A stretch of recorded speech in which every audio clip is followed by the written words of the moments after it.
Ils fuient la guerre en Ukraine et rejoignent la Hongrie, la Moldavie, la Slovaquie ou encore la Roumanie. Maxime, lui, est arrivé à Sofia, mais toute sa famille est restée en Ukraine. Il a encore du mal à comprendre ce qui se passe dans son pays. Cette folie qui résulte des décisions d'une seule personne, c'est horrible. Je pense que les gens ont assez de bon sens pour réfléchir et évaluer la situation. Beaucoup d'Ukrainiens se battent pour leur terre parce qu'ils n'ont aucun besoin d'être libérés de quoi que ce soit. Je ne comprends même pas de quoi il s'agit. Comme Maxime, Tatiana a elle aussi rejoint la Bulgarie, toute seule. Mon mari est resté en Ukraine.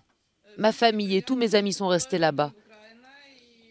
Mon époux est né en Ukraine, il y a ses parents, des proches. Il veut défendre sa terre, son entreprise et tout ce qu'il possède. À l'heure actuelle, selon le Haut Commissariat des Nations Unies aux réfugiés, plus de 116 000 Ukrainiens auraient quitté leur pays, un nombre qui ne cesse d'augmenter. Krasimir vit en Bulgarie depuis des années. Depuis le début de la guerre, avec une équipe de volontaires, il se rend à la frontière ukraino-polonaise pour aider les réfugiés ukrainiens. Nous nous sommes organisés pour accueillir des personnes en urgence, parce qu'ils laissent les femmes et les enfants traverser la frontière à pied là-bas en ce moment. Nous voulons les aider et les emmener en Bulgarie. La situation est telle que l'Ukraine est en feu. Il n'y a personne à qui demander de l'aide. L'Occident semble réagir assez mal. Notre seule option est de nous organiser et d'agir.